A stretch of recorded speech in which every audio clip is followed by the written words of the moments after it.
Left jab, uppercut, leave you laid out on the floor. Try to duck and roll, hit and miss, now you counting stars. Should've practiced more, should've hit the mask, get out there more. Claim that you're the best, you gotta show me son. Actions over words, baby boy, is you real or what? Talking way too much, world come. Back sports, talking way too much, world come. Back sports, talking way too much, world come. Back sports,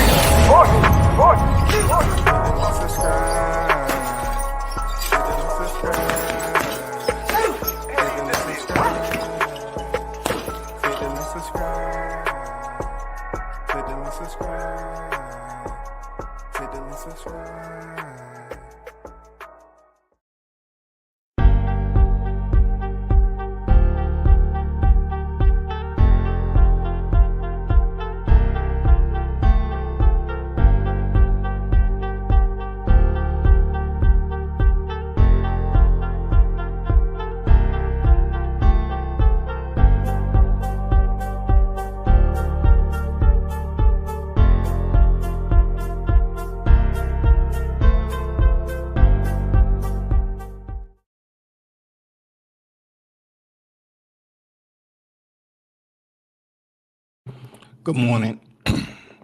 WCS back on the boulevard. Salute to everyone that's in the building. Once you're here, hit the like button. On your way in, tell a friend to sub to the channel. That's as clear as I can get it. You know what I'm saying? Sub, subscribing, however you want to do, builds up the viewership. You know what I'm saying? Especially when there's organic viewership. All right. So it's Thursday of the week, man. Big shout out to everyone that's on the job, getting it in. You know what I'm saying? I know it's several of y'all that hit me up when you at work. I know Fallback. They be out there grinding, doing that work on the roof, getting it in. You know what I'm saying? Putting in that labor. You know what I'm saying? As men do. You feel me? That's what we do. Shout out to the supporters that pull up every morning. This live right here, I have multiple topics that I want to talk about, first of all. But the main one is going to be, the Gervonta Davis 61K. And to be honest, it's not even a tough live for me to do on this supposedly, allegedly, suspect 61K that Gervonta Davis did and the way people are viewing it. But let me talk about some other topics before I get into that. All right.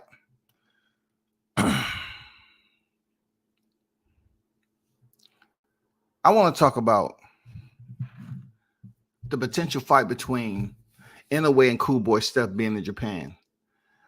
I'm just curious of when, Inoue is going to come over to the U.S.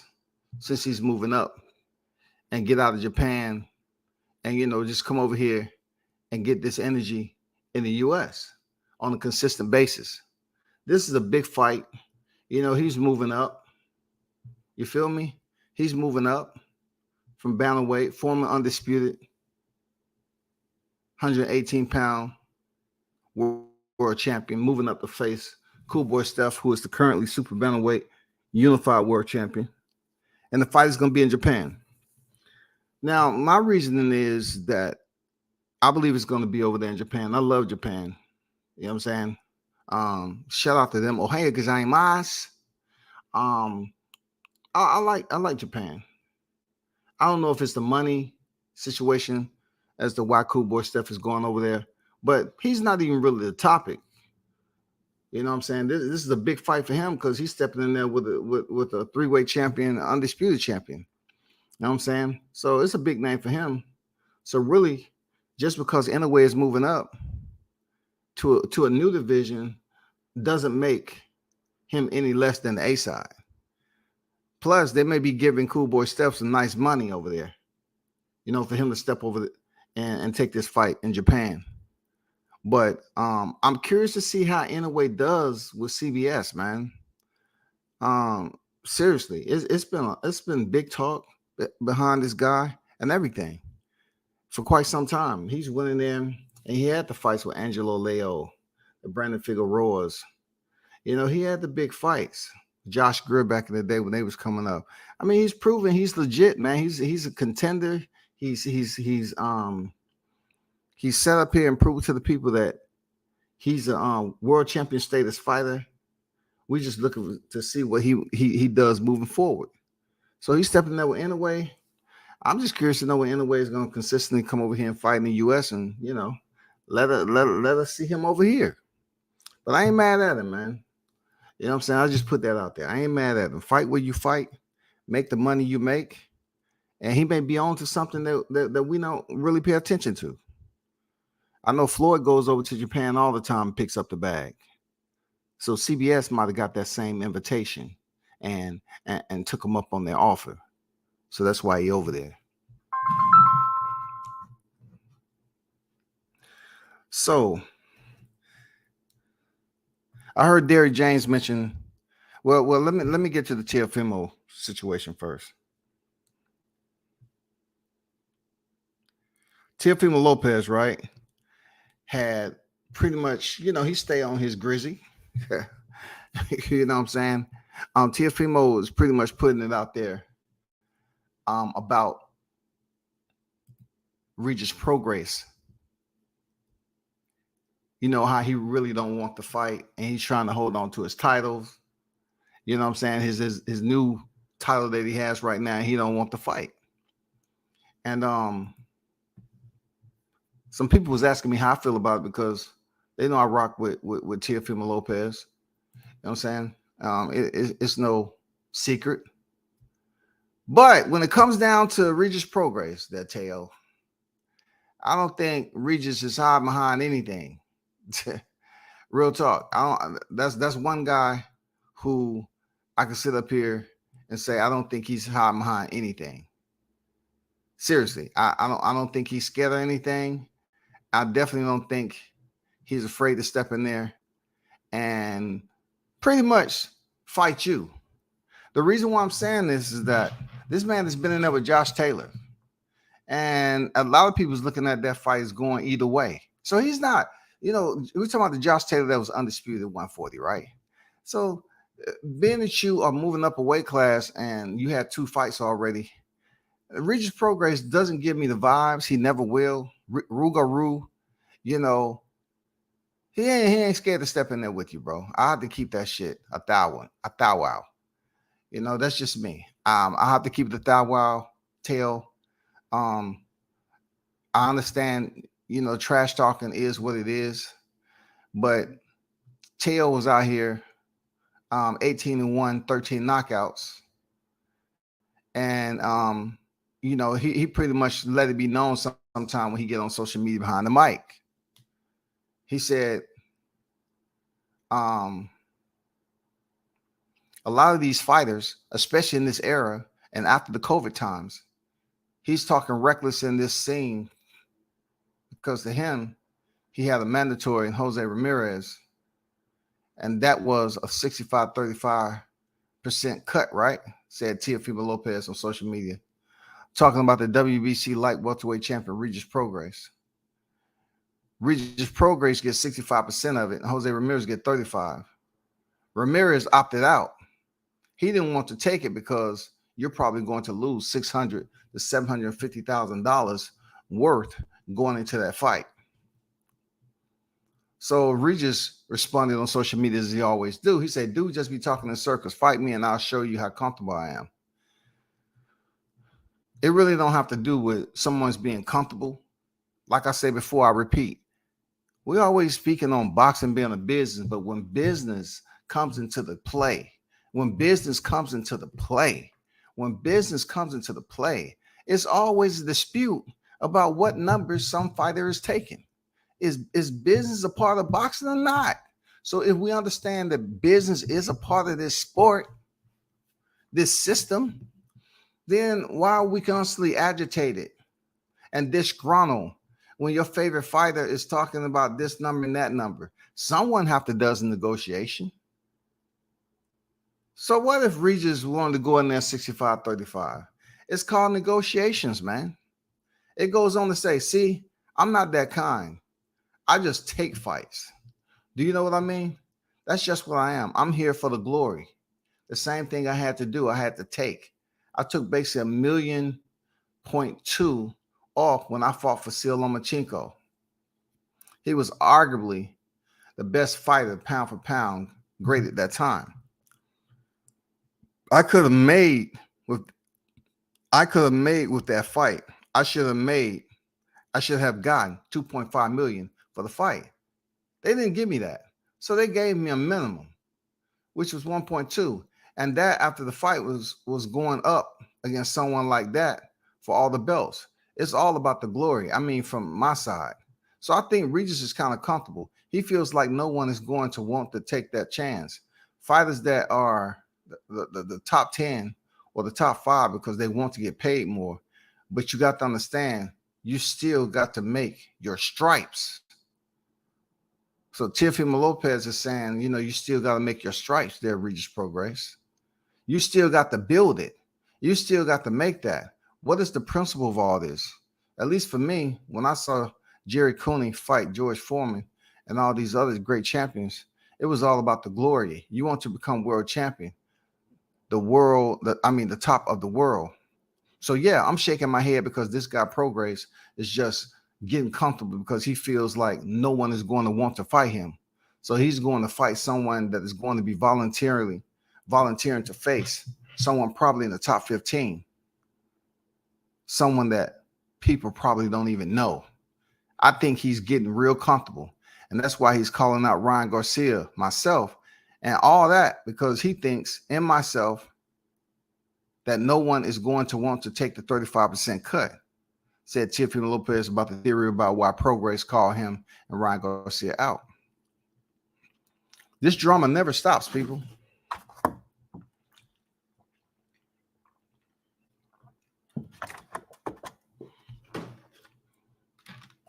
This drama never stops.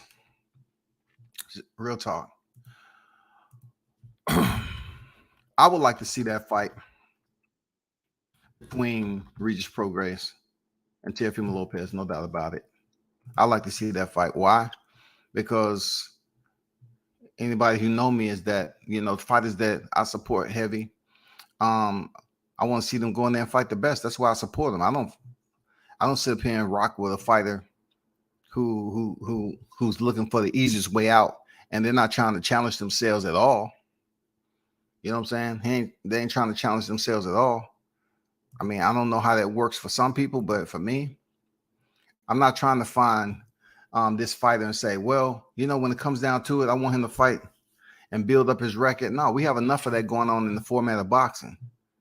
You know what I'm saying? It's easy for these fighters to go out here and just look for anybody. That's where I'm at with it.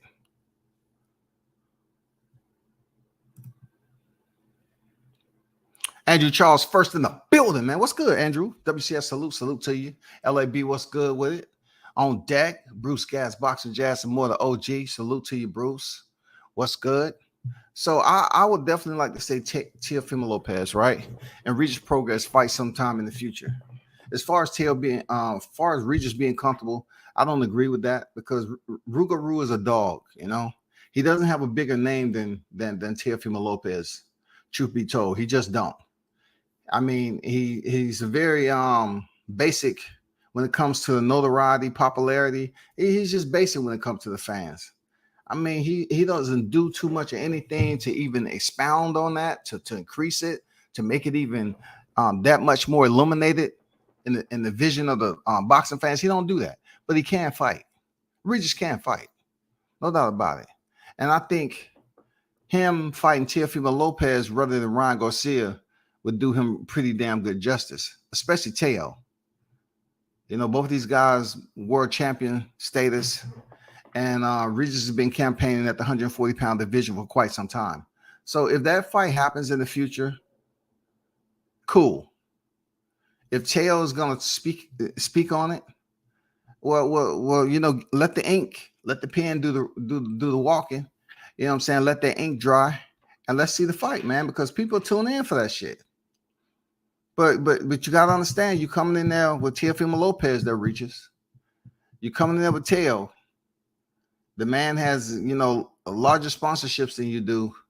And it's just like people calling Ryan Garcia to fight him. People saying, oh man, he got this following, that following, even though he haven't did too much of anything in the sport. That's where they act with it. So let that shit be known.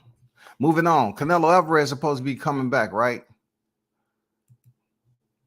Canelo Alvarez is supposed to be returning to the ring. He had surgery and everything. And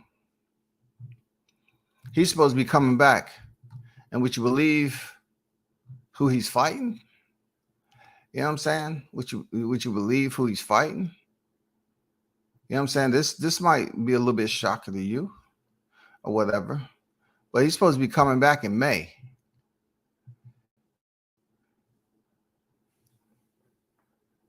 He's supposed to be facing John Ryder. John Ryder.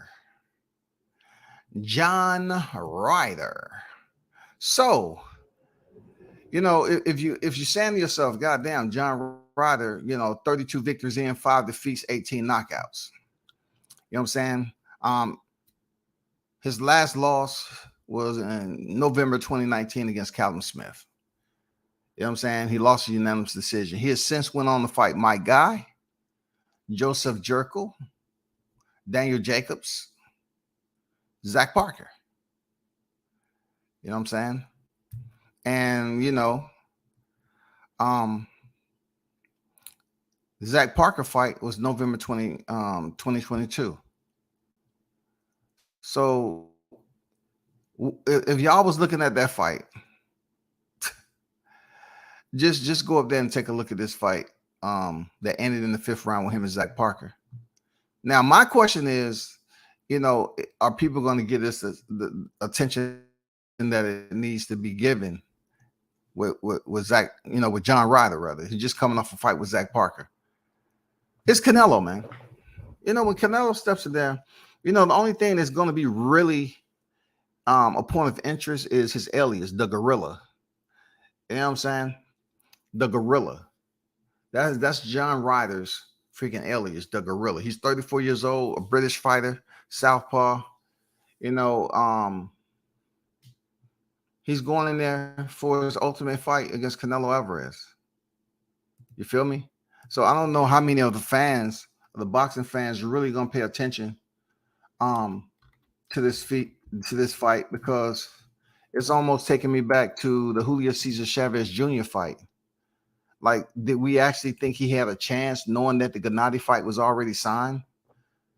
You know what I'm saying? And also, we're looking at Canelo potentially stepping back in there with Dimitri Bivol. So this is one of those fights where people are not really paying no attention. But I'm not going to sit up here and complain about Canelo taking this fight either, because he fought, Billy Joe Saunders, Caleb Plant, Dimitri Bivol, and Gennady Golovkin. So he's coming back in May in 23, and he's fighting John Ryder. I'm not too perturbed about it. I'm not. I mean, it's Canelo. He do what he want, man. He's 32 years old right now. He has a total of 62 fights in the game, 58 victories, 2 defeats. Those defeats coming by way of Floyd Mayweather and most recently Dimitri Bivol. And he's sitting on 39 knockouts. All right. So I'm not mad he's coming back fighting John Ryder. To each his own. I don't have an extreme amount of criticism for that. And he signed on to VADA. Okay, just to throw that out there. He's part of the Clean Boxing Pro. You know what I'm saying? Hey, he signed on to VADA, unlike other people. All right, I'm just saying. No shots intended. No intended.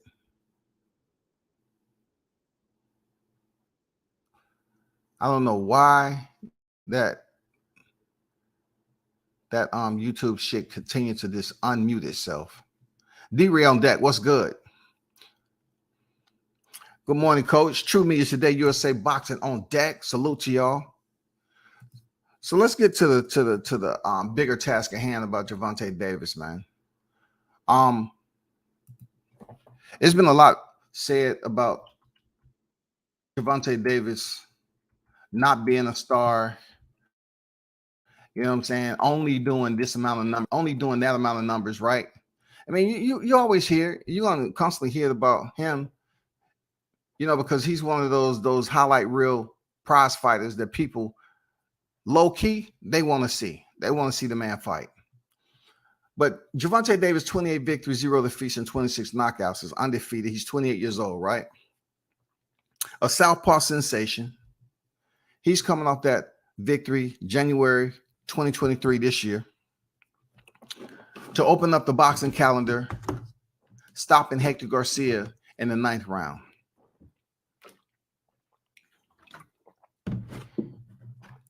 This is where things start to clamor up for me, right?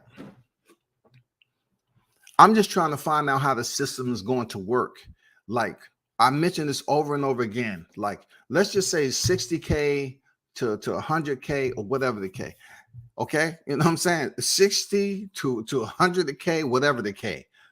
So I'm trying to view it in this perspective.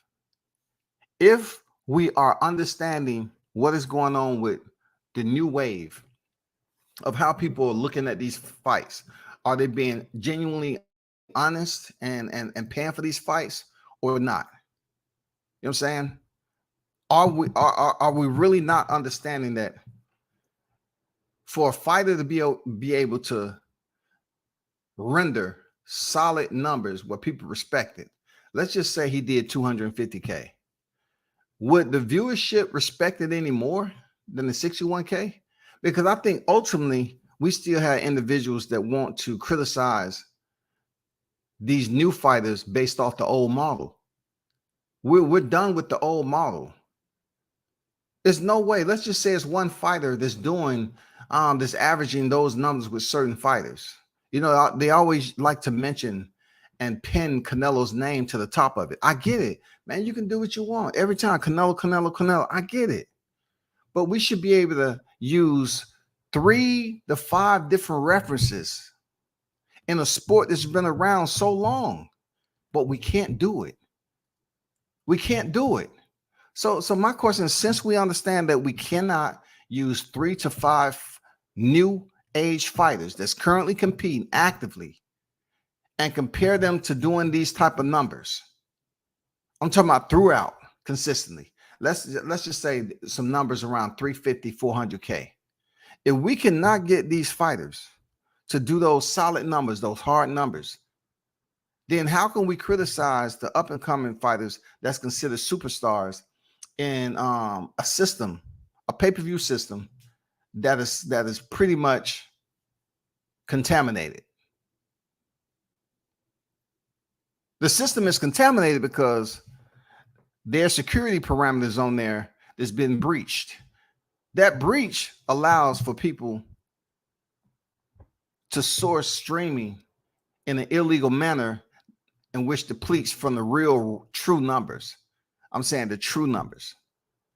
You know what I'm saying? If you gather up all the millions that's sitting up here, all these hundreds of thousands and these boxing fans that's viewing these fights, streaming them illegally. If we was able to have a consensus and collect those numbers and have some type of reimbursement and addition them to the numbers of 61K, I just wonder what the numbers would be like then.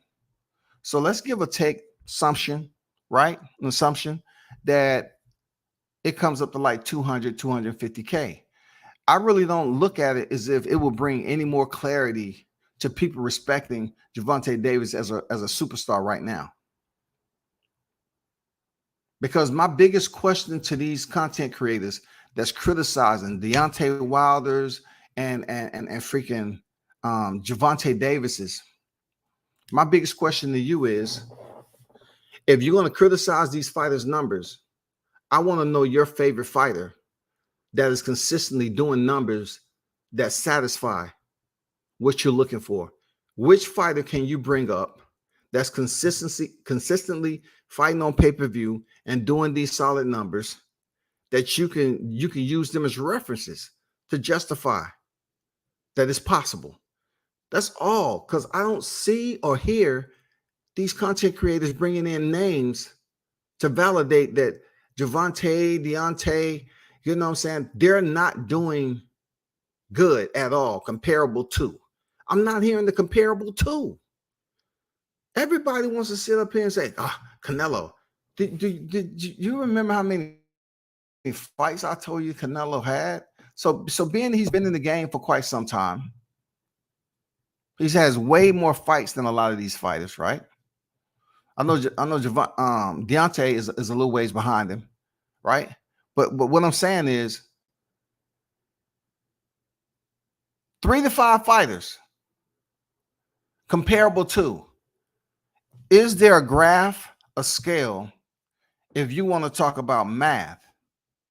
You know what I'm saying? If you want to compare the pay-per-view scale, the model, bringing it out the past into the present, can you use a graph to show the pay-per-view peak, the pay-per-view numbers, the highs and lows, the drops on a fighter other than these names that you're criticizing across the board in boxing? 17 divisions now, hundreds of fighters. These people will criticize every time a number come out. Oh, it flopped. It did. It was dismal. It was poor. But yet, if you ask them about a favorite fighter or ask them about another fighter that's consistently doing these numbers, I mean, doing solid freaking numbers, they cannot give you a name. And it's not going to be Errol Spence either. See, you have to put this together, right? You have to match it up and give it some type of matrimony for clarity.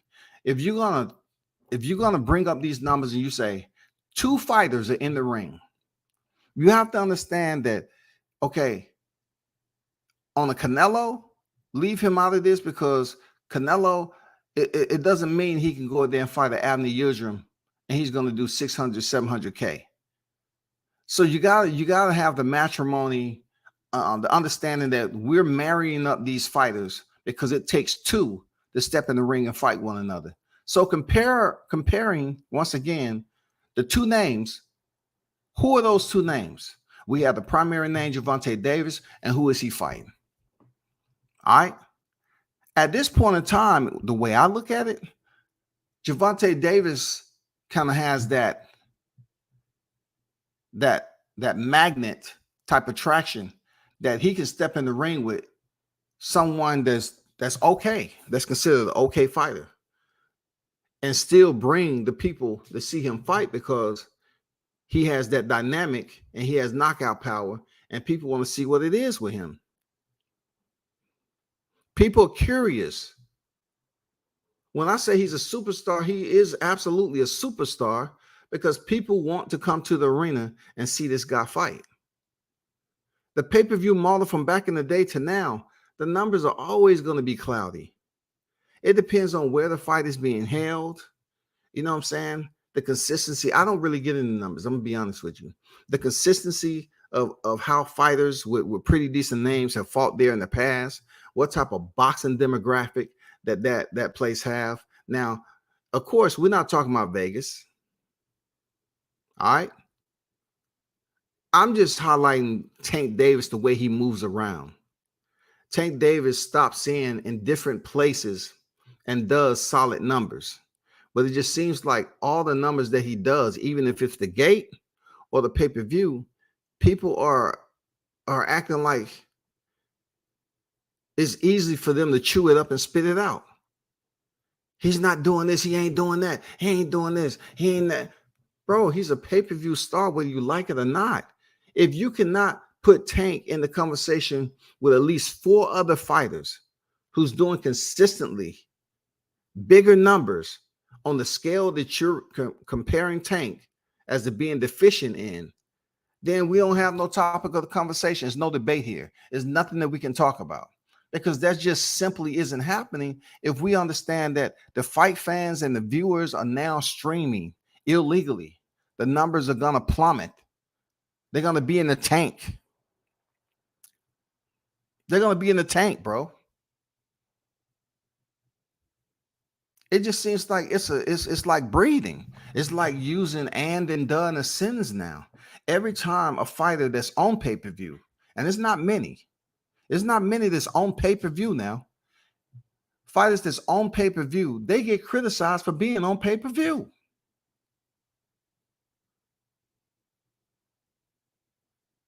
These motherfuckers are on pay-per-view, but they get criticized for being on pay-per-view. Time the numbers come out, oh man, flop. I'm like, damn, you don't have nothing to say. It was more than one. It was more than two. It was more than 100, 150, 200. It was more than 1,000. It was more than 3,000. Oh, it was more than 30,000. I mean, all they want to do is look at, oh man, you old dinosaur, you know what I'm saying, feeding fossils is out here that's trying to compare Floyd Mayweather's damn numbers to this day and time. You're losing your audience. You're losing it because you're going to continue to be out here talking the same bullshit on numbers that cannot be validated in the new era because people are just sitting up here sourcing that streaming from pay-per-view in a whole different way. They're not paying for it organically, bro. They just taking it. So it's better for the networks not to put the numbers out. It's better. And then they want to think one man is, they're going off one man. They want to blame Rick Glaser.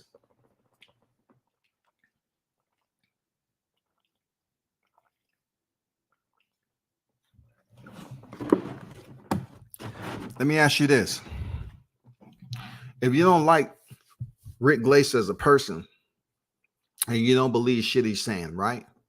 Therefore, don't make a thumbnail using the information that he let out to the public. It's that simple. If you don't like what the man is talking about, don't speak on his information and then try to subliminally, in an insidious way, use it to basically ridicule Tank for flopping during a pay-per-view.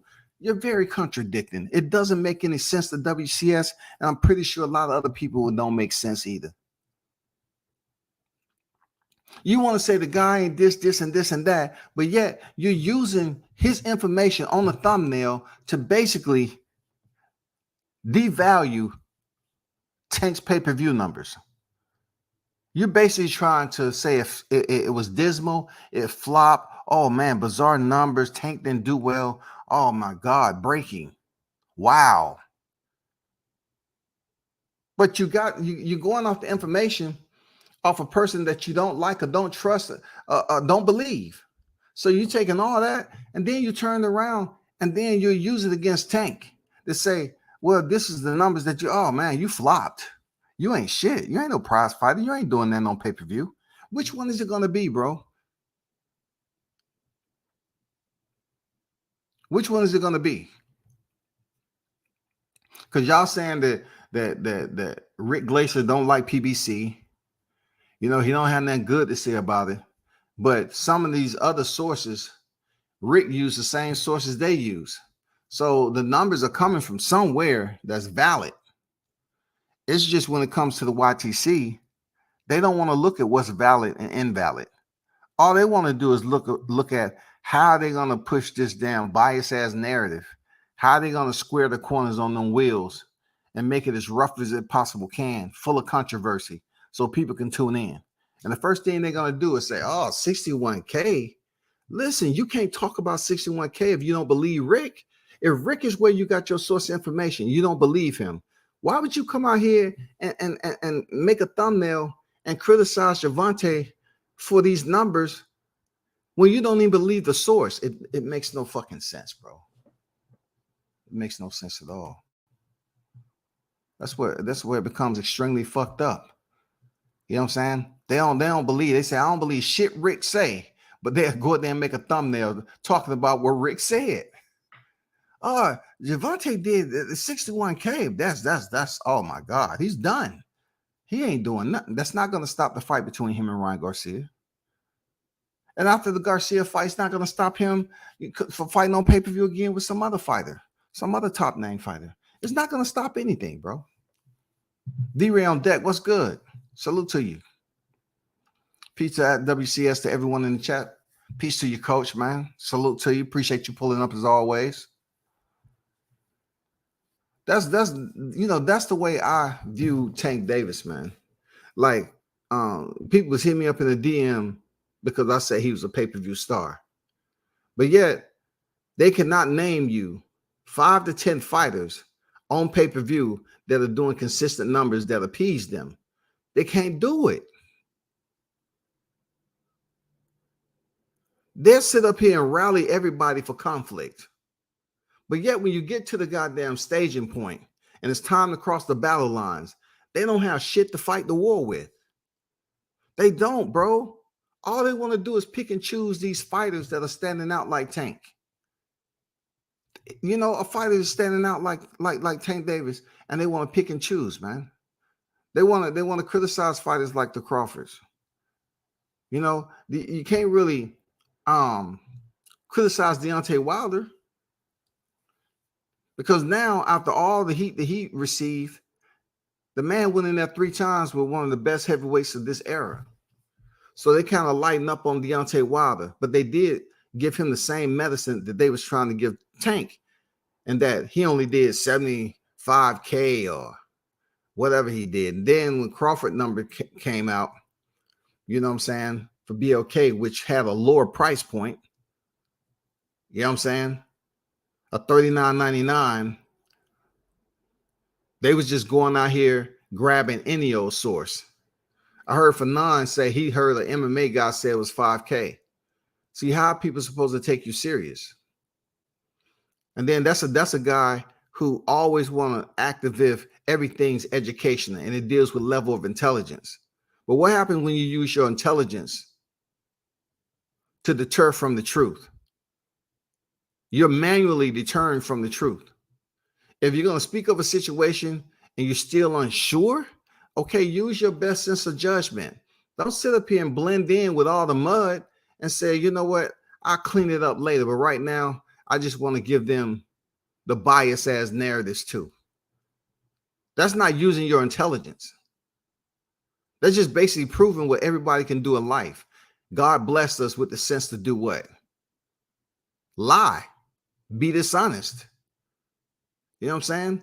If you can't pick 3 to 5 solid boxers across the board in this sport and take those numbers and do a whole entire live for at least about 3 to 5 fights that they've had on pay-per-view consistently to prove to us, the listeners, that Tank, he's not a pay-per-view star. He ain't doing nothing special. He ain't special. This, that, and the other. Well, then you need to shut up. Because the sport at this point in time has proven it doesn't really allow that to happen. We haven't really seen it in a long time. See, when it was Floyd, it was Floyd. Seriously, when it was Floyd, it was Floyd.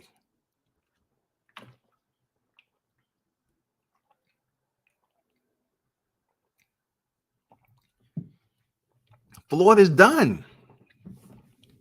His numbers are still, you know, levitated in the welcome of boxing. You know, when it comes to those pay-per-view buys, it's up there in the skies, no doubt about it. But we have to move away from that, just like it's a lot of other things we had to move away from the past, like 15 rounds. We don't do 15 rounds no more.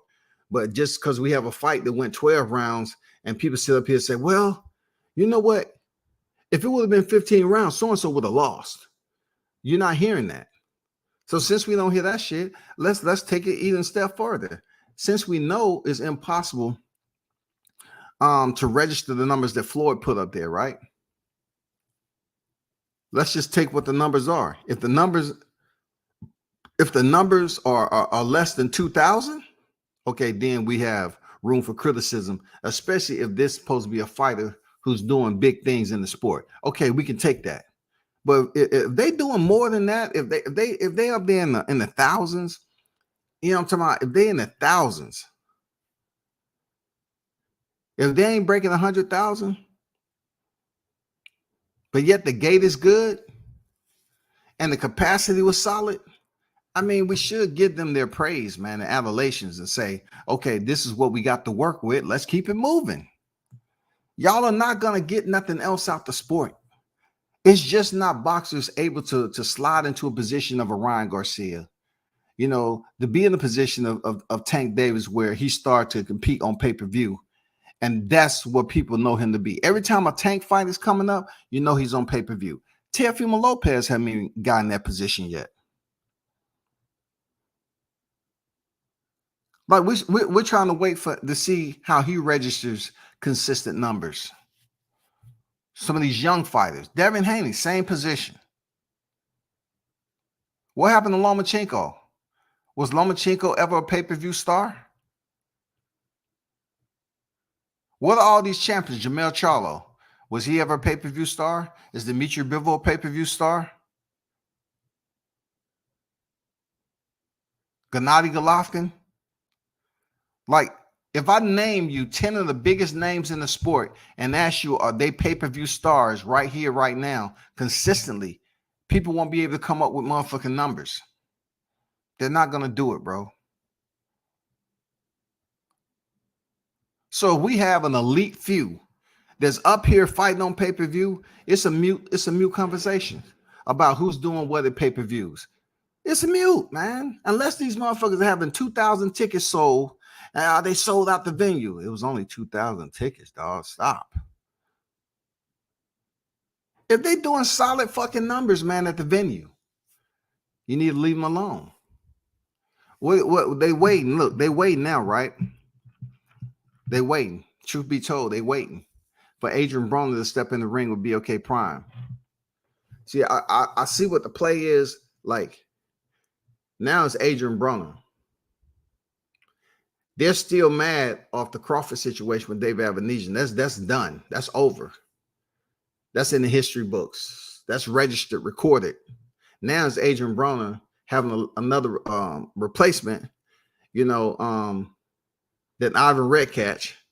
And I try to tell y'all, I try to explain to y'all that down here in ATL, man, regardless if it was people or whatever, I told you he wasn't going to be able to come down here again for this type of fight. I told y'all. I say he's not going to be able to go ahead and fight Adrien Broner after he quit with Regis. And then they was up here talking about his manager wanted 50% and all that. Believe me, y'all. I was dropping some gems to you on what was going on behind the scenes, bro.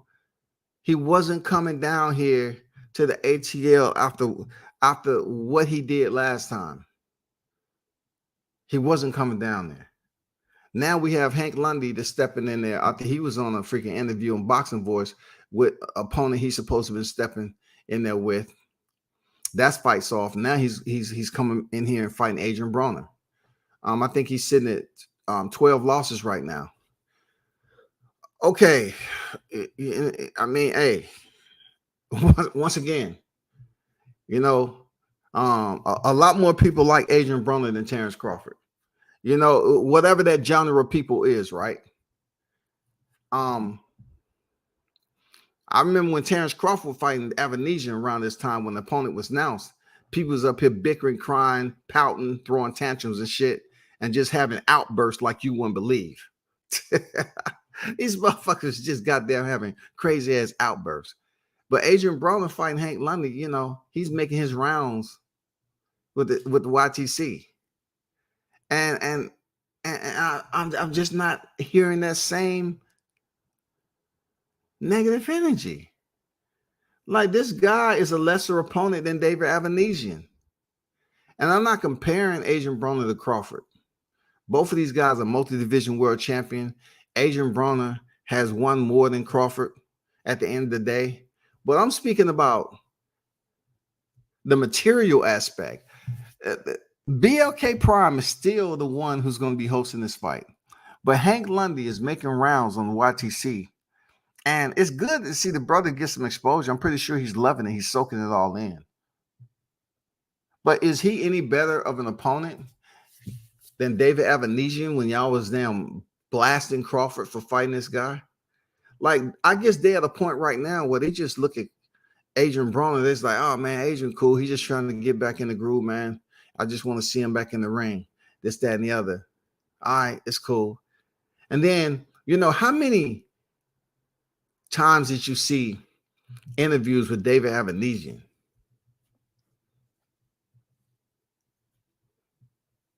I'm talking about people that's not attached to BOK Prime.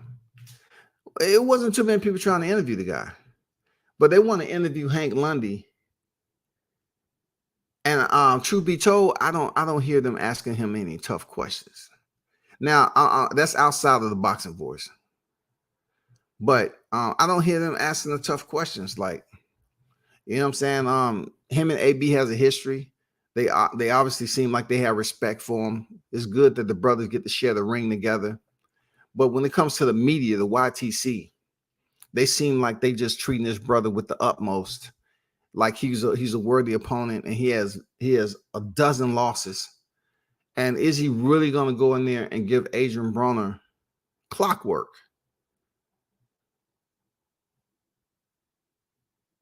Is he going to give him something that we can ooh and ah about? Does he have the orders or not? I'm guessing he does. Because there's no way you're going to come in here and steal the spotlight, bro. Adrien Broner is the A side. He's the one that's coming in here. He's the one that everybody's coming to see. You know what I'm saying? He's been down here to ATL several times before. Not Henry Lundy. And he's not coming in there to win. I'm just gonna put it out there. Henry Lundy's not coming in there to win, bro. Say what you want, how you want, however you want it. He ain't coming in there to win, bro. It's gonna be a good fight, you know, at the basketball arena, but whatever. AB gets a major pass because people like him. He does, man. Salute to Boxing Conversation, Regis. Salute to you. You know, we're not even talking about really passes right now.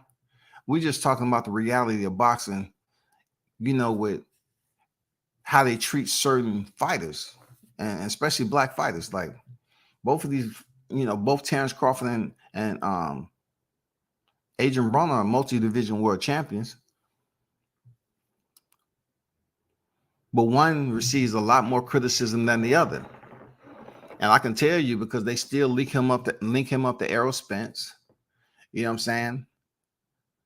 A previous PBC fighter who they haven't been able to let go yet. They say, oh, we're still comparing him to PBC. He got something to do with Al Haymon. He got something to do with something. So we're not going to treat him all the way bad like we did Crawford. Because truth be told, y'all, him and Crawford's in the same position.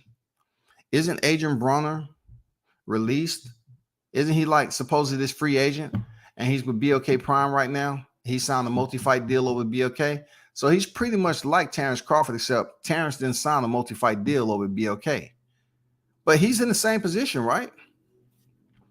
He's in the same position. Crawford went over there, you know, signed the fight. David Adrien, cool. Adrien Broner over there, he had a Ivan Red catch fallout. He's set to fight Henry Lundy. What's the motherfucking deal? I mean, what's the problem? What's the problem? I don't see all the rhetoric, bro. The window fans ain't blowing all that outside air in this motherfucker. I don't see all the criticism. I just don't see it, man. Let's go do some research right quick. All right. Let me share screen. Let me share screen with you right quick, because you know this is nothing against Lundy, bro. You know what I'm saying? I don't know the brother like that at all. But I have followed him. I have seen him step in there with certain fighters. He talk his shit. He talk his shit. He is what it is, bro. He does what he have to do. But let's share a screen right quick to those of you that may be unaware. All right. So I'm about to bring up. Let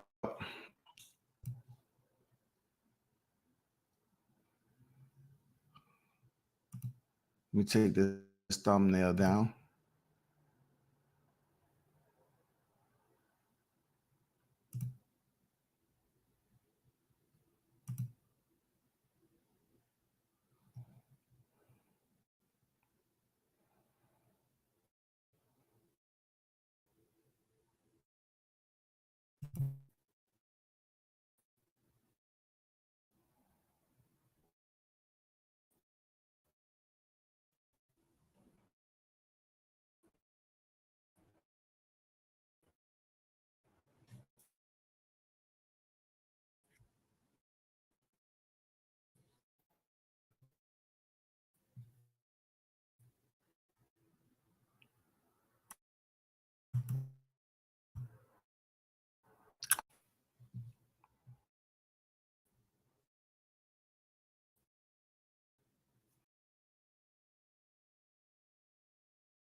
My 31 victories in, 12 defeats, man. I apologize. The connection was fucked up.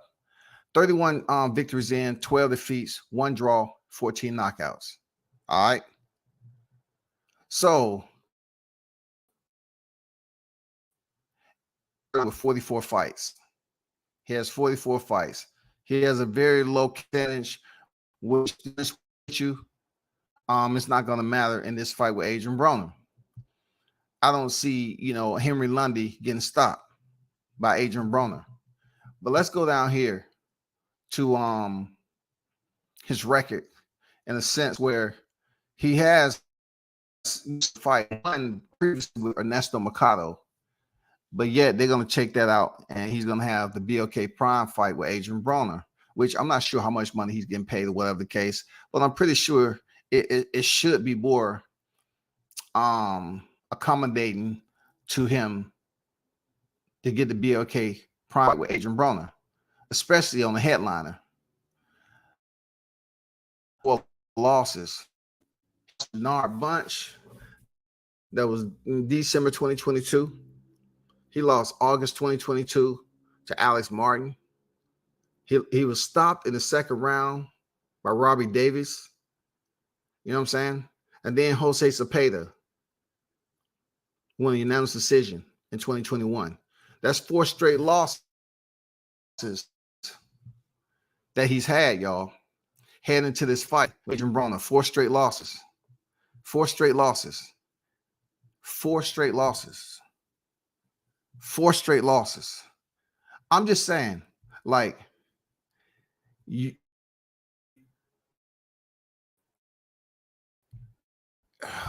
headline.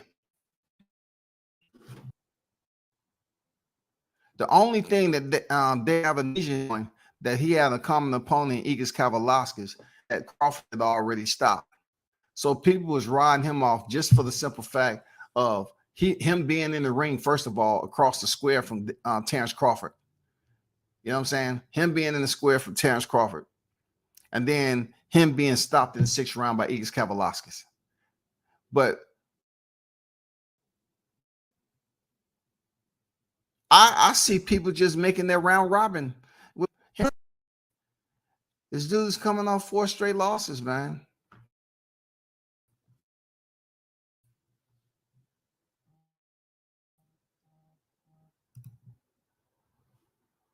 Coming off 4 straight losses.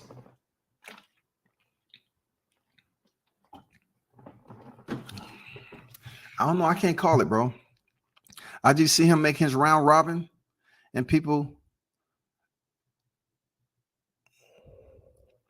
just up here just taking it as if it's a parade show.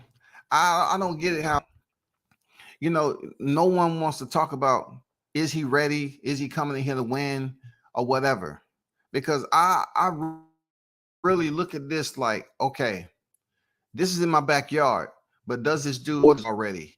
Should I take this fight serious? Because he's coming off straight losses with the guy who's headlining the card on BOK Prime. I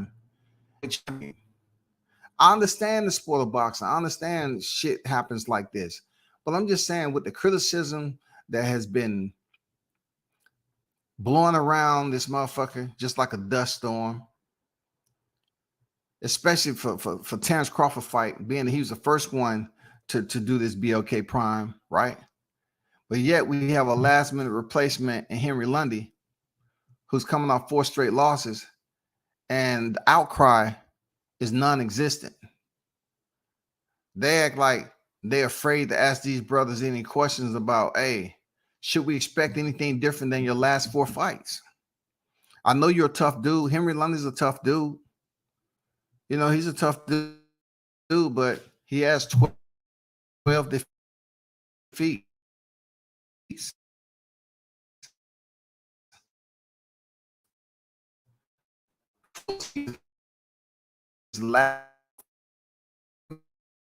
They just want to ask him all the light enlightenment questions.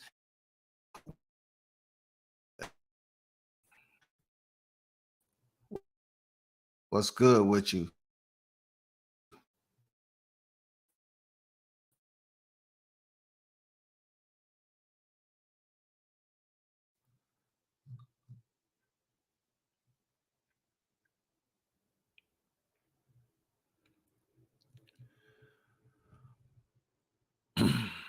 Salute, Bruce. Lundy took this fight for the check and 5th straight loss. Well, that's facts. That's facts. But I just see him making rounds. And there's nothing with whoever chooses to make rounds with this guy. But then it's almost like you're just joking around and you're not even asking the hard questions about anything. Like, okay, you coming down here to the ATL. We're basically dehydrated for boxing right now. You know, when Tank was coming down here, he gave us a little bit of life. He put us on a little boxing IV and we was able to get some fluids. You know what I'm saying? He gave us some temporary fluids and gave us freaking Gamboa and freaking Barrios. All right. And then Shakur Stevenson. You know what I'm saying? We came down here. We got Shakur Stevenson, Jamel Herring down here in the A. We've been waiting for big name fights to come on here. So I'm happy. You know, we were supposed to get Gervonta Davis in December last year, but that fell out because of, you know, whatever reason with this court and everything. But now we get BLK Prime. Okay, I'm glad they're picking Black Hollywood to come down here and have a fight. But come on now, man, y'all treating the A like we ain't serious about the black entertainment now. Cause so what you're saying is it's better for y'all just to pick 2 black fighters and they come out. Oh, you know why? Because I was at the fight.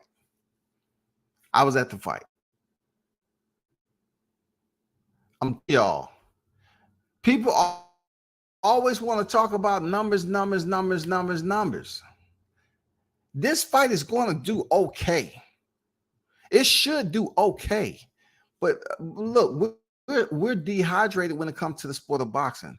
So you can't just bring anybody down here because they the black of blackness and put them in the ring with anybody and they just gonna come out. No, it has to have some intrigue to it. You can't come out here and just throw anything in there like, what are we doing? What? So-and-so coming? What? You know, the one thing about Adrien Broner, he can promote. And Hank Lundy, he can talk his shit too. But people have what is called social media. So when you break down here, I'm not sure when exactly they plan to use that down here because I sent them motherfucking bloodhounds on the street and got too much public or promotion going on down here in the A, right? So if the fight's gonna be next month, when they plan on letting people know, like there's gonna be a lot of tickets being given out for this fight. There's gonna be a lot of comp tickets. Because just think about it. When Shakur came here, you're talking about a veteran, you're talking about a 2-weight division champion, Shakur Stevenson. I mean, from my lens, I didn't see too many star-studded celebrities. For Adrien Broner, he made a lot more people, of course, than Jamel Herring. Who knows? You know what I'm saying? But I know they're gonna be handing out some comp tickets and try to bring the crowd in there and try to boost this up. I know BLK Prime should be on their shit that to try to make this as successful as possible. But my only thing is 999% out of 1,000 people are not saying that Henry Lundy is coming in here to win this fight. That's all I'm saying. He's not coming in here to win this fight. Just not knowing. Like when Tank came down here, we didn't know. You know, Gamboa. We knew Gamboa was coming here. We was coming down here in this title. That shit. We knew Mayor Herring was coming in the title. We knew that shit. But with this, we already know the outcome. It's predetermined. Adrien Broner going to do. We just know how. But to make it in spectacular fashion, set Adrien up for his next fight with BLK Prime, he can knock out. And I just hope that knockout is not Jake Paul, Tyrone Woodley type shit. Tyrone twitching the right hand. Tickle, twinkle, twinkle, twinkle, twinkle, twinkle, twinkle. 1, 2, 3. No, we're not trying to do that shit. We're not trying to twist the right hand and the blink of an eye and then stand there, and get hit upside the head and fall to the ground and convulse and shit and start percolating like Jason Rosario. Here comes the percolator. Here comes the percolator. Here comes the percolator. Here comes the percolator.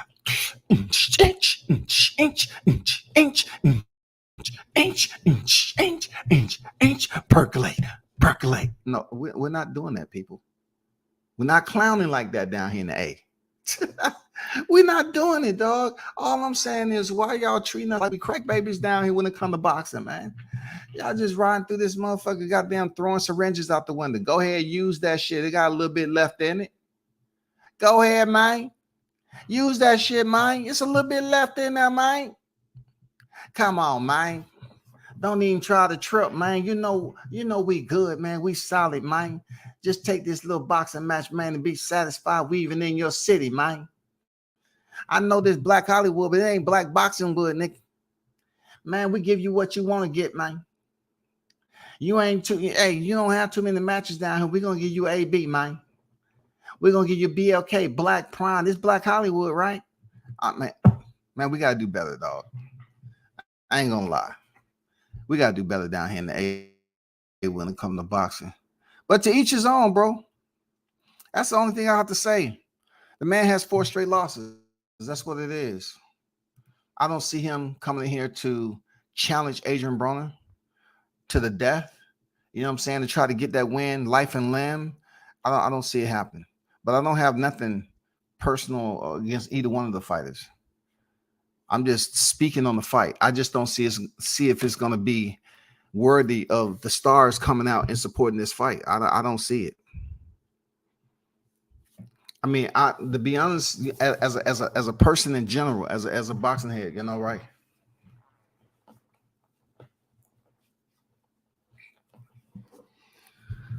I'm pretty sure 1,000% that the outcome is going to be the way it is. Adrian's going to win the fight, and he's going to stop him. I'm standing on it. He's going to stop it. It's not going to be it's looking, it's nearing. No, it's going to be exactly that. He's stopping Lundy. He's stopping him. I know you're going to look at Giovanni Santiago, but WCS, what do you listen? He went the distance with Giovanni Santiago. And then Antoine Russell went up there and massacred that dude. He's not going to stop him. Listen to me. Adrien Broner is stopping Hank Lundy. There's no need to get quizzical on this shit. This is just like signing your name on something. It doesn't go any further. You don't have no multiple choice to answer. Sign your name on there with everybody else. And the document said, it's Hank Lundy is getting stopped. And you just sign your name on there to confirm. That's it. He's getting stopped. That's just to build up the multi-fight deal that Adrien Broner get. It happens in boxing, y'all. It happens in boxing. Don't take it personal. It happens, bro. You know, I wish them nothing but the best. You know what I'm saying? Rolling down south. I wish them nothing but the best. And I'm moving on from this shit. You know what I'm saying? On to Caleb Plant and David Benavidez, right? That shit is going down in March. That is a fight that's not predetermined. That's going to be a damn good fight. I just can't wait for that shit to happen. I'm not going to lie to you. I just can't Benavidez and Caleb Plant fight happen. I'm not lying to any one of y'all. That is a fight that if you're a betting man, you better have a little bit of money in the kitty. Because, you know, a lot of people don't know how that fight is going to go. You know what I'm saying? They don't know how that fight is going to go. But I'm looking forward to seeing finally, Benavidez gets his shot at Plant. And a lot of people out here saying that Plant has learned from his loss to Canelo. He's gotten much better, much more savvy. You know, I mean, he learned a lot from that loss. Some people was going out on a limb saying Caleb was winning the fight before he was stopped. Man, the lunacy, bro. But that's going to be on pay-per-view. So you know where I'm going with this, right? That's going to be March 25th on Showtime pay-per-view. And I'm curious to know what the numbers are going to be like. I'm really curious to know what the numbers are going to be like with this pay-per-view. And these guys match up well, man, to dance, for the dance, man. It's going to be at the MGM Grand in Las Vegas. They match up well for this dance. Real talk. It's history behind them. I think these numbers are going to be pretty damn sweet, bro. They're going to be pretty damn sweet. They fighting in Vegas too, pay-per-view. You know what I'm saying? Plant sitting at 22 victories, 1 defeat, 13 come by way of knockout. His only defeat is from his attempting to become undisputed and defending his IBF title against Canelo Alvarez. Canelo Alvarez. And Benavidez is 26-0, 23 knockouts.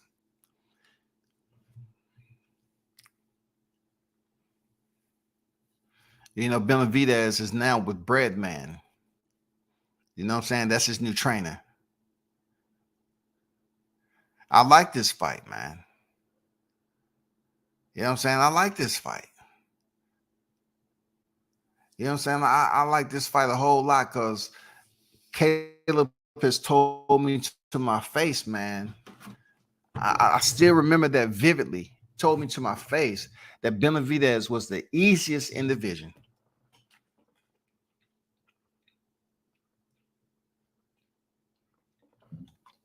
Once again, Caleb Plant told me on several occasions that Benavidez was the easiest in the division. I'm not saying he was capping. No way, no how, man. I like Caleb Plant, man. He said David Benavidez is the easiest in the division. Easiest. I have to hold you accountable for that, but he told me easiest in the division. Now it comes down to proving that shit in March. That's all I'm saying. It comes down to proving that shit in March, people. That's all I'm saying. And that's just going down to Vegas. Man, pay-per-view. I mean, the winner may potentially get to step in there. We already gonna see Caleb Plant step in there with Canelo Alvarez. A lot of boxing fans want to see David Benavidez, but it seems like the only way that's going to happen is he go ahead and defeat Caleb Plant. And then we'll get to see if Canelo Alvarez is going to fight David and David lives up to the hype that everybody believe he has, or he's going to vacate the titles. It's a lot that's going on coming up in the next year and a half. It's a lot that's going on, bro.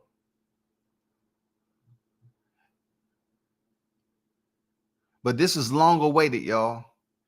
MGM Grand Arena, 168-pound bout, will be on PBC on Showtime. You know what I'm saying? That's the fight of the fights before we hit the motherfucking heavy load of April. The heavy load is coming in April, dog. The heavy load is going to come in April. So this would be a good test. We're talking about pay-per-view numbers to see if it changes the scope of boxing. Listen to what I'm saying. Changes the scope of boxing. Now, let me slice it and dice it. So you have David Benavidez and Caleb Plant, who really aren't considered pay-per-view stars, but they're on pay-per-view now, coming in March. So we have an opportunity to basically register these numbers before we blend over, until we transition into a month where it's going to be crazy. A crazy fight if it goes down, and Gervonta Davis and Ryan Garcia. Now, the biggest question mark of it all is, once again, I'm trying to explain to people what the revolution is and the new age, and how you should basically, your perception should be about certain aspects on how we look at boxing, you know, as far as the fighters, the numbers, and everything else, and how certain fighters are able to jump the line because they're more popular and so forth, right? This year right here in 23 is going to prove something to us in a matter of 2 months. Within 2 months, in March and April, because we get to see two fighters that are experienced, who has the accolades, going in there fighting one another, right? And they're with Showtime, right? So we get to see Benavidez and Caleb Plant go in there and see, can they register those solid pay-per-view numbers that everybody can be happy about. You know what I'm saying? So they can talk, you know, and give them their praise. Then we transition over to April, where we have Gervonta Davis and Ryan Garcia, and we have one that's a three-way champion and so forth. It's been on pay-per-view already. And then you foster in Ryan Garcia. Ryan Garcia has been around and he's fought names, but nothing to the like of Gervonta Davis. He doesn't have the equal weight of a Benavidez and Caleb Plant. He doesn't. But he has this social media highlight. You know what I'm saying, is going on. He has the social media highlight of followers and the fan base. He's on TV doing other commercials. The man hasn't even been a world champion yet like that. He hasn't even really did anything special in the sport. He hasn't really fought a big name on his resume. We're about to see this year, y'all, really, from the tradition to the new evolution on who could be the bigger star. A popular fighter or a fighter that's really been putting in the work and has fought the big names. We're about to see how that works out. We're about to see if Gervonta Davis truly is that fighter that can carry a pay-per-view fight and only add on bringing on Ryan Garcia, a guy who hasn't did anything in the sport yet. He just has a name and an IG following. Because, you know, people believe that he's bringing a Mexican fan base to Gervonta Davis. So we get to see both of them dance, but the superstar is indeed Gervonta Davis, period. So we get to see what the new age pay-per-view numbers is going to be when Gervonta steps in there with a popular fighter, not an experienced veteran, a popular fighter. Can Gervonta Davis carry Ryan Garcia? Because that's what's going on. Gervonta Davis is inviting Ryan Garcia to the dance. It's his invitation for Ryan Garcia to come dance on the big stage with him. It's not the other way around. I don't give a fuck about no artificial intelligence, you know, numbers and bots that he got on IG. We're about to see if Gervonta Davis can carry over and bring on Ryan Garcia, who's a popular social media fighter, what those numbers are going to look like on the same network. On the same motherfucking network, y'all. It's about to be proven right here. We have two big names in Plant Benavidez. Plant has been in there with Canelo Alvarez. We're about to see two solid vets go in there and do pay-per-view. And then the following month, we're about to see Gervonta Davis invite Ryan Garcia to the dance, who has all this damn social media energy and you know, all this Hollywood talk, and people that know him outside of the ring, knowing him for doing the flash videos and the reaction bags and the body channel, you know, the body punch challenge and all this shit. We're about to see in two fights, y'all. We're gonna stop all the bullshit. We're gonna see if it's possible for either one of these fights to do 300,000, 3.5, 400,000. We're about to see. We're about to see. We're about to see, people. We're about to see, can it happen? Those are the two fights that's going to really determine that. We're about to see, can it happen? We're about to understand. We're about to turn the page on this pay-per-view bullshit. Either it's going to prove to us that we can get two consistent fights with two different names, two different set of fighters, and they're able to go in here and register some solid, decent numbers, or we're gonna have something that's lopsided. Okay, Benavidez, Caleb Plant, they do 30,000. You know what I'm saying? Gervonta Davis, Ryan Garcia, they dance together. You know, his numbers increase from this so-called 61K. He's doing like 250. You know, let's see if it's proven, the evolution is proven that these dudes can step up. We're gonna prove if boxing is fooling us. You know what I'm saying? So we won't have to argue about this pay-per-view no more. We got two solid motherfucking fights that's gonna change the scope of this pay-per-view being dead or not. Two of them, y'all. We're gonna be able to consistently add up, average these numbers out. Because truth be told, right? I know WCS is the first one to mention this shit. It's all good. But truth be told, aren't they both going down in the same place? They're going down in Vegas, right? So it'll allow us to access, get good numbers in the era that we live in today on two fights from the same network. And we get to register 4 fighters that have pretty decent history to go in here on pay-per-view, and let's see how it rock. Let's see how it rock and roll, y'all. That's it. Let's see how it rock and roll, y'all. It's going to prove it or not. We don't have to go past April without proving that shit. And we ain't talking about whatever that other dude that's supposed to be fighting. We ain't worrying about him, man. We're not worrying about. We're worrying about 2 Pacific fights to basically debunk or validate what I said about pay-per-view. People trying to use old models with new models. That just don't happen. We're going to see, can Benavidez, Plant register high solid numbers, and can 2 other fighters that's fighting on the same network do the same? That's going to give you everything you need to know about where pay-per-view is at right now.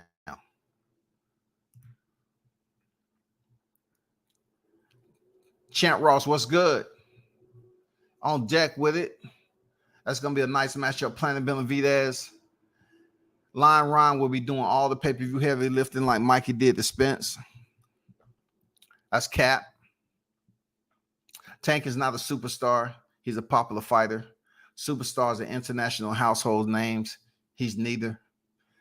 In my own words, when you talk about boxing in general, and when you talk about fighters coming over here, they say, hey, I want to go over to the U.S. where the big money is at. Consistently across the board. Consistently, right? People always talking about global. But yet, let's just say a fighter go over there to the UK where the tickets are much more inexpensive and cost effective for people to tune into the fight. They just undermine it being a legitimate talking point when it comes to whether a fighter did this, that, and the other overseas or across the pond. It's always that conversation. Oh, you can't count that. That's bullshit. You can't count that. I mean, that means nothing. You can't count that. But people keep talking about globally. What the heck is globally mean, though? How often do you see these fighters fighting outside of the U.S. Footprint, bro? How often do you see it? So Superstar now has an addendum to it. A superstar has an addendum that you have to be recognized globally. So how do we do that? Do we go back the way Eddie Hearns was over here faking the funk in the streets of NYC? Excuse me, do anyone know Deontay Wilder? No, you don't know him. What about you, sir? Come here. Come here. Do you know Deontay Wilder? No. What about you, Deontay Wilder? No. Do you see Anthony Joshua? You know who Anthony Joshua is? Tell me about him, mate. You know what I mean? Tell me about it. Where do you know him from? I mean, come on, bro. We've been here, done that. Y'all trying to act like a global superstar. Who's global superstars though? Who? Like we're not talking about one fighter, bro. We're not talking about one fighter. I'm I'm right to all of superstar when his American people come to see him fight. It's against the law. The language must be banished. When you're speaking of some fighter being a superstar, now you're just rambling. Now you're just rambling off shit, cliche terminology that we need to get rid of. We need to get rid of the bullshit cliche terminologies and talk about, oh man, a superstar is a fighter. It's a fighter who's known globally. You know what I mean? He's known globally. Gervonta Davis, I hear you talking about Gervonta, but when has he ever fought in the UK? When has he fought in Australia? When? I mean, come on, bro. Stop it. Come on, man.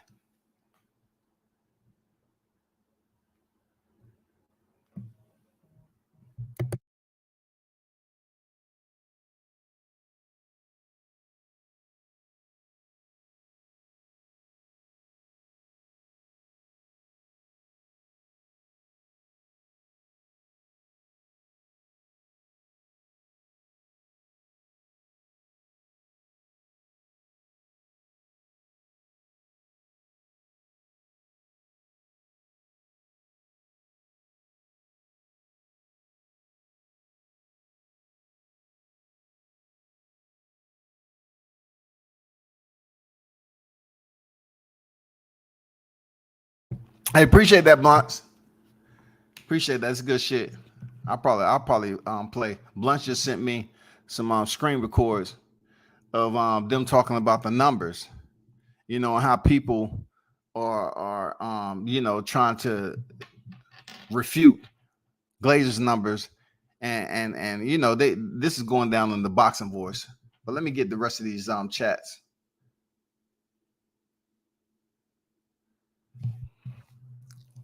But back to 2Up.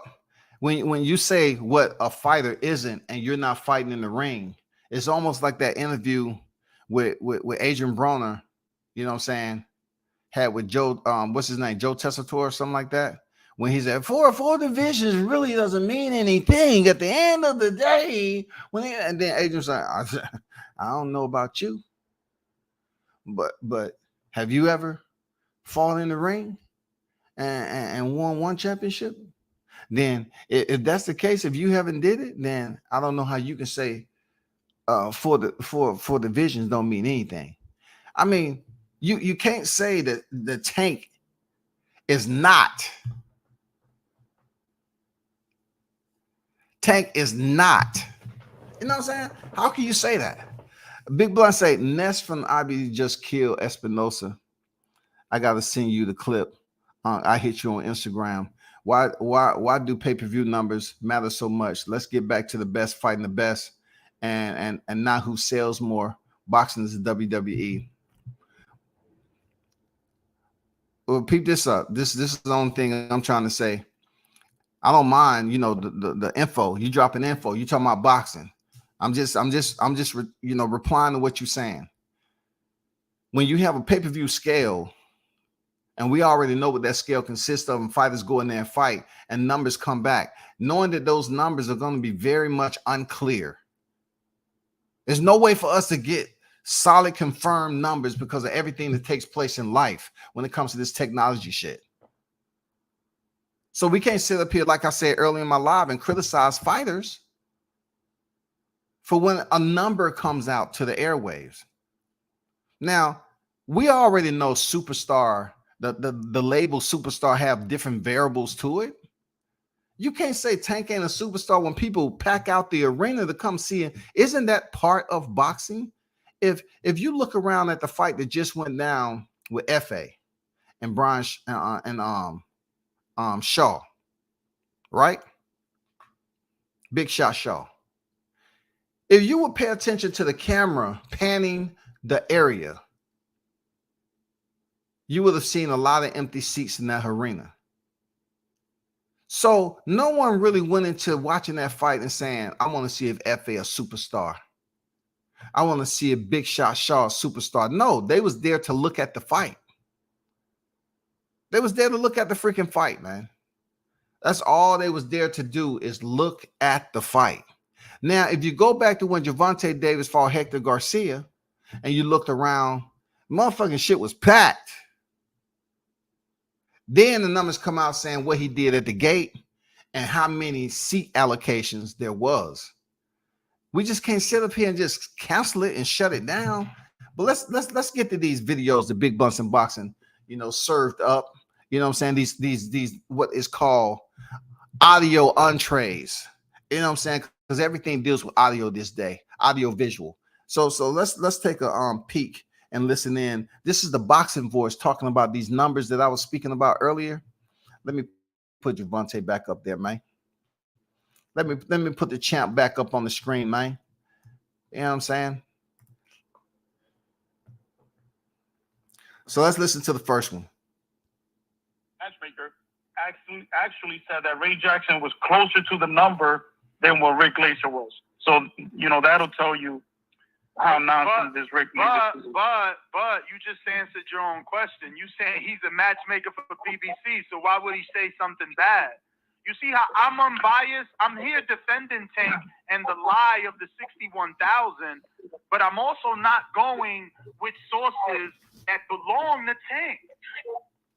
But he didn't give out an exact number. He didn't give you an exact number, Okay, but he told you that the other number is right. All right, no. He said it's close. He didn't say it's right. He just said it's closer. He gave it credibility.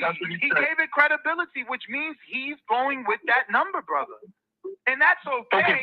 That's okay. I'm just saying you, as a fan, need to distinguish two things.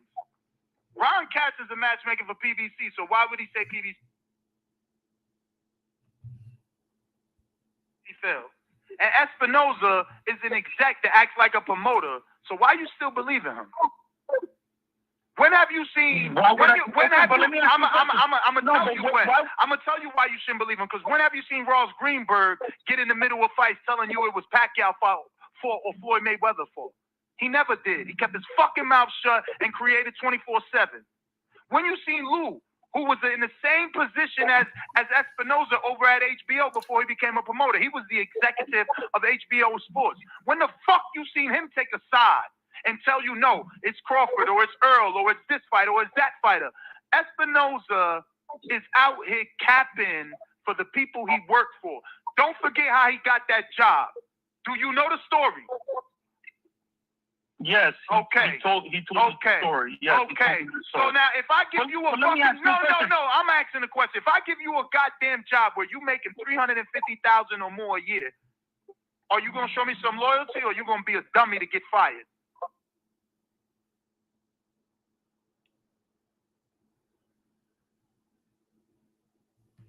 Well,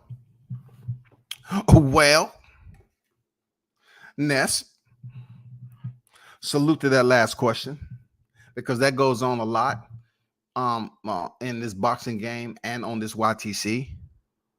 You know what I'm saying? It goes on a lot. If someone gives you a job, if someone, just like they give some bird seeds to some of these YTC content creators, and they all be pecking the ground. Thank you. Thank you. I continue to talk about Errol Spence. I salute the question that he asked, and I totally understand. What I mentioned about Espinosa was light. You know what I'm saying? It was very light, but it was right on track to what I said about him being extremely biased. Extremely biased individual. But people always sitting up here, they're screenshotting and repeat what Espinosa is going to say, when I sat up there and went through a whole article where he did not mention anything bad about Spence or the PBC or what they did. All he pretty much went out here was all he pretty much did was articulate negative information about Terrence Crawford. He did it in a professional setting, in a professional manner. You know what I'm saying? He kept it as lighthearted as possible. But yet, if you read and listen to what he was saying, he was still dogging out Terrence Crawford not doing, everything. And he didn't do everything. He didn't do anything right. He didn't do anything. The fight is still attractive. We just have to approach it with a different dynamic. A good deal is when everybody's unhappy. Terrence Crawford we just can't go from weeks and weeks of negotiation, then out of nowhere, you just jump up and leave. I mean, come on, bro. Once again, consistency. How many times has a situation like what Crawford's been in happen on a regular basis? Not much. Not much. And how long have PBC, TGB been in business enough? And how many negotiations do you think you can guess that Al Heyman's been a part of?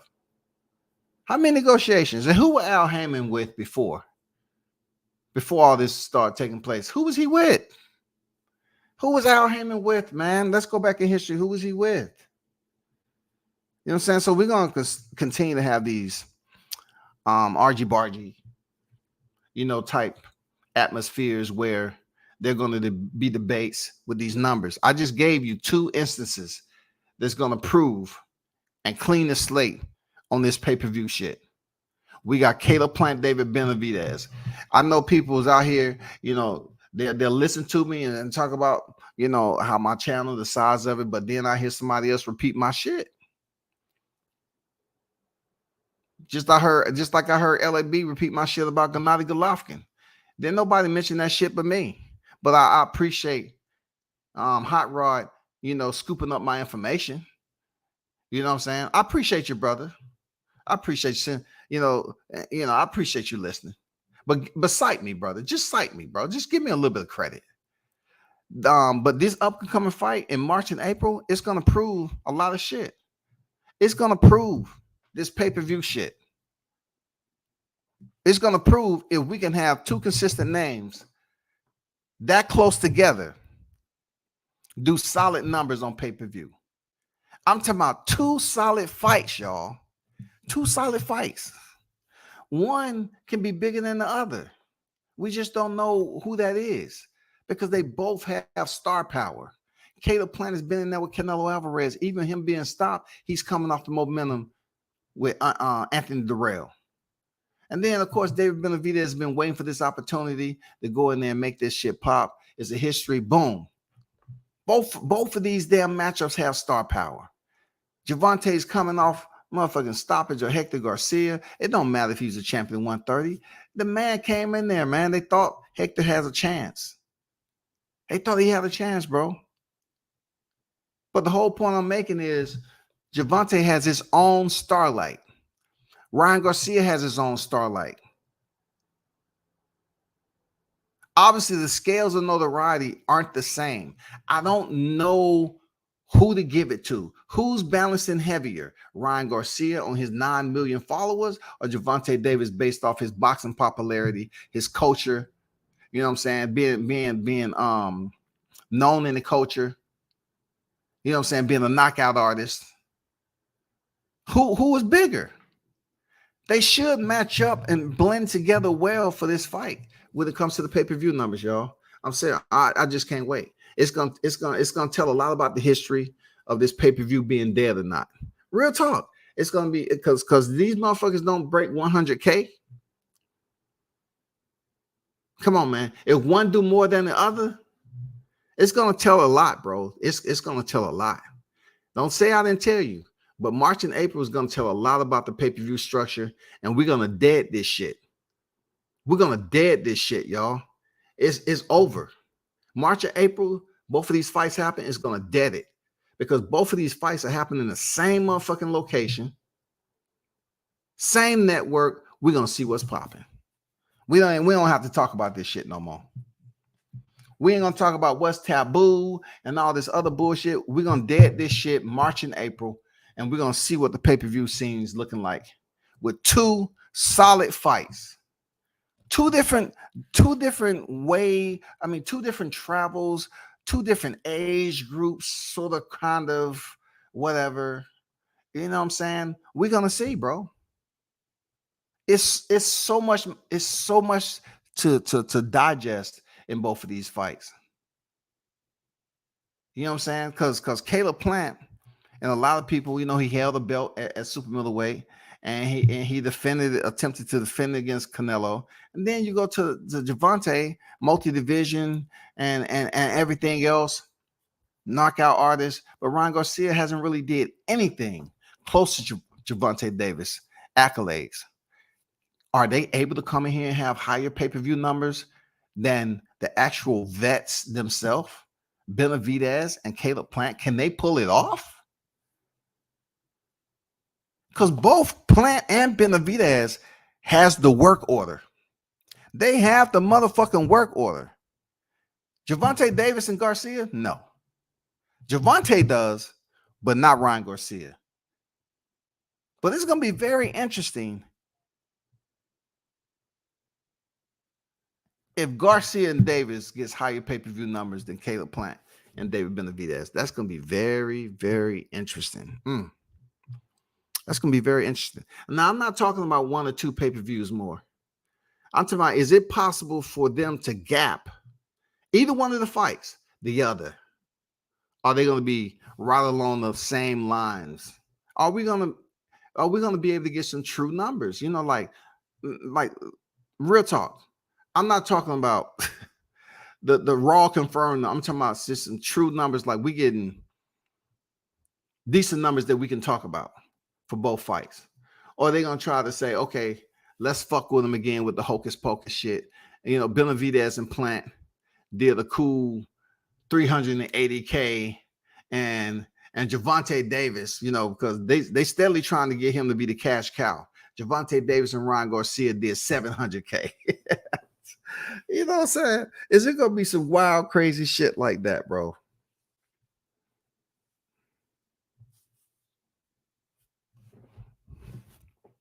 Appreciate that, Blunts. Thanks for dropping that bag off. You know what I'm saying? I was looking at TBV before I did my live stream, but I didn't get to that point, obviously.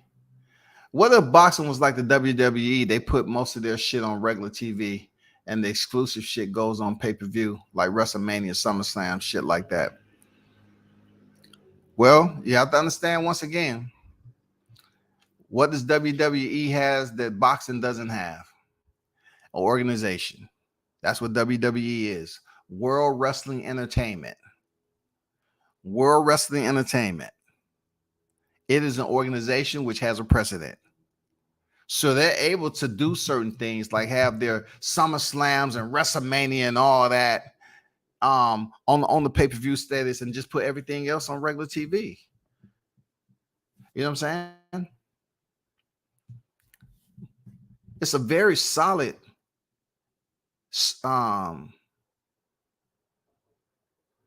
question, but you know, you answer your question right away, because you know, boxing doesn't have a president. Boxing doesn't have an organizational structure. Boxing is just an open-ended system that allows individuals to compete. That's it. That's boxing. You have umpteen amount of promoters, man. Do you see promoters coming over here, or somebody else coming over there fucking with the WWE wrestlers? Say, you want to come over here and fight this, that? You know what I'm saying? They have an entire organization on TV. Used to be the WWF, do the copyright and legal shit. They had to change it to the WWE. And it's been thriving and flourishing. And you know the wild part about it? For any one of y'all that have went to a wrestling type of event, the crowd is unfucking believable. Like boxing can't fuck with a World Wrestling Entertainment crowd. With all the signs and shit they have, why can't boxing be that way? Why can't boxing be that way, bro? Like, they have a huge, like, WrestleMania is once a year. And man, that shit be packed.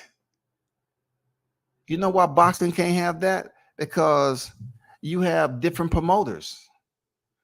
You have a whole lot of other moving entities that are not structured as a single unit in planning that shit.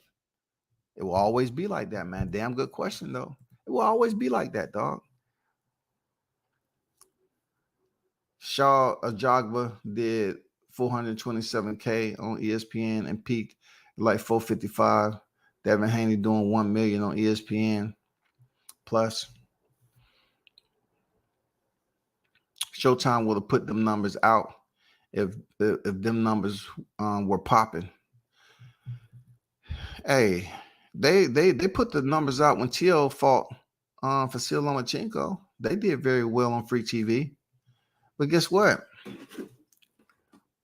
We need those numbers on pay-per-view. We need those numbers on pay-per-view. Do those numbers on pay-per-view. Free TV, it allows for a much more access, a larger number of people to access that don't have to come out their pockets. Said that man Espinosa out here capping for the people. He worked for Capion for real. He's capping. I put it out there lightly the other day. I couldn't really go in detail because I had company and shit, but I put it out there, bro. This dude didn't have nothing good to say. He was pretty much acting like they was blindsided by Crawford's action. And then he tried to throw shade on Crawford that supposedly people were saying that, man, you know, David Avanesian was doing great. And then out of nowhere, a lightning bolt. Man, come on, man. Come on, bro. He has 6 defenses already. Stoppages. Him knocking out dudes is nothing new, bro. Stop sitting up here acting like the shit was all brand new to you. And then they try to say that, you know, he showed a little bit of ring rust because he wasn't dominating David Abbott. Maybe he was in Omaha, Nebraska. Maybe the people came out to see him box and he moved around a little bit without going in there destroying that dude, because so many of his people came out to see him fight, which may be the last time he fight in Omaha, Nebraska. Maybe he was just giving them a show. And then when they told him, hey, man, we're going to have to switch the gloves out, they defective, he went in there and said, okay, turn on the showers. We're about to shut this shit down. Yeah, I went to the SummerSlam pay-per-view when I was young. That shit was epic. Back when JBL and Batista was still wrestling. Yeah, shout out to JBL. Damn. And Batista goes on to be a goddamn somewhat of a semi-movie star and shit. Man, that's crazy, man. Crazy, crazy, crazy. But boxing can never put on events like that because boxing isn't considered anything more than just a labeled sport. Boxing is not an organization. When you say boxing, you're talking about a labeled sport. And look, I wanted to mention this before, right? Because it is all about education, right? You're talking about somebody who can talk that MMA, mixed martial arts. Understand one thing when you come to the terminology of combat sports, y'all. I hear people, I don't know who he was, but Chicken Talk was over there and he was having a conversation on the panel. He said boxing the UFC. But this dude said he been covering the sport, training the sport. It's nothing against him. I'm just highlighting something you said, brother. And you know, he mentioned boxing and UFC. When I hear boxing and UFC, automatically I'm saying, well, you don't pay close attention to multiple combat sports because you're saying boxing UFC. The UFC isn't a combat sport. It hosts members, employees to compete in the combat sport, but it is called a promotion. Please, people, stop saying boxing and the UFC. Vale Tudo was there before the UFC, bro. The only thing the UFC did was get into the sanctioning aspect of it, clean it up, and make it TV worthy, okay? WCS has just given you some free game, all right? Mixed martial arts, all this Vale Tudo, it was there before. A lot of y'all can't even tell when Dana White them purchased the UFC. They wasn't the originators of the UFC. The Fertitta brothers purchased it. They purchased it in 01. I'm about to tell you something that's going to blow your mind. Stop saying boxing and the UFC. It's boxing and mixed martial arts. UFC did not create and start mixed martial arts. They was competing and doing all that way before. Just check out the history of Valley 2, though, right? So then let me turn you on to another gem, right? Since you know I have the little channel. And I'm gonna be honest, once again, I'm gonna tell y'all once again, I do not focus my 100% effort in doing research and study on boxing. It is extremely boring. I can sit up here and watch BJJ matches all day long, and I feel like I went to a curriculum, I went to a class. I can sit up here and watch Muay Thai, MMA. I feel like, damn, I actually wasted my time doing something productive. But check this out. Dana White them purchased the UFC from the previous owners, right? In 01 for $2 million. Do you know in 2016, it was 2015 or 2016, I believe, they sold that motherfucker for $4 billion?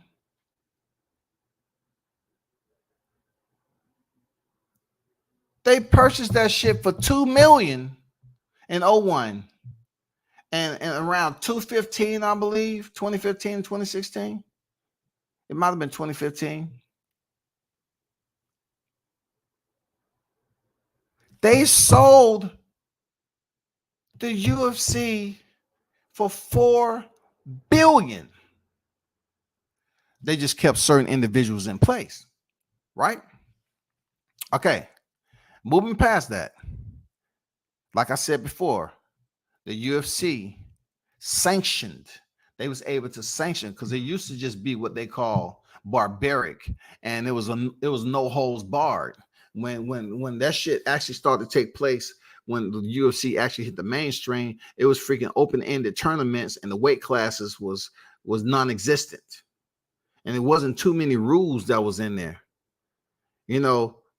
It wasn't too many rules. Back then, you can goddamn groin strike, man. Like, one of the rules was don't throw your opponent outside the cage. It was very limited rules. You can kick the shit out of somebody when they was down on all fours, try to kick their head outside the cage and, you know, and do a field goal attempt. That shit was legal back then. Headbutting. It was legal for you to headbutt your opponent. That's the only thing the UFC did. But let me clarify once again. It is not boxing and the UFC. Please don't refer to that. It's an uneducated expression to consider that boxing, which is considered a sport, compared it to a mixed martial arts promotion, which isn't the primary sole promotion out here in this life. You have many other promotions that are not sub promotions now. They're macro promotions too. They're running their own shit. It's just the UFC is much more notable because people remember it when it was coming up through the ranks and cleaning it up, being sanctioned, coming up with weight classes and everything else. And you know what it's blossoming into today. That's it. Bellator is still out there. And then you have to consider that the World Series of Fighting was back then. You know what I'm saying? You had Pride back then. You had Glory. You know, now you have one championship, Risen. You have Eagle FC, IFC. It's just so many. You have PFL. It's just so many organizations. Strikeforce used to be back in the day. WEC. A lot of the WEC guys transferred over to the UFC and fought for titles in their first fight in the UFC. You know what I'm saying? I mean, that's the way it was. But once again, boxing and the UFC don't go in the same conversation.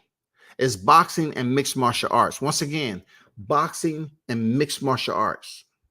It's boxing, mixed martial arts. When you sit up here and say you follow the sport, you train the sport, there's no way that you can train multiple arts, and you're up here saying boxing and the UFC. The UFC is not the only sole promotion that's out here that hosts mixed martial arts competition. It's not. I'm telling you once again, please stop saying boxing and the UFC, y'all. You sound uneducated on this combat sports shit. It's boxing, mixed martial arts. Mixed martial arts boxing. It's not the UFC and boxing.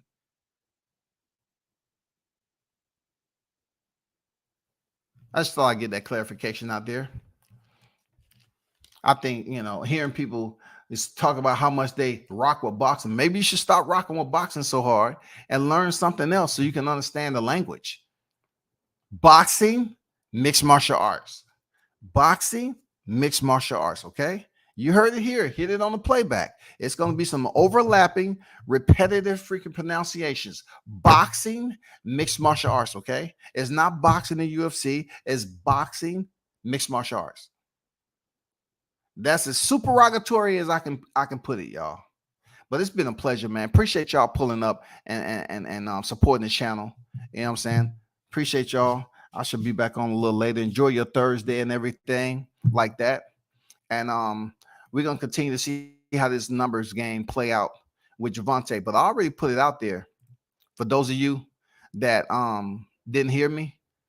I said it's 2 fights is going to determine this pay-per-view shit. It's going to numb and nullify all this damn controversial, this debating shit about pay-per-view. We have 2 fights that's going to determine that. Caleb Plant and David Benavidez.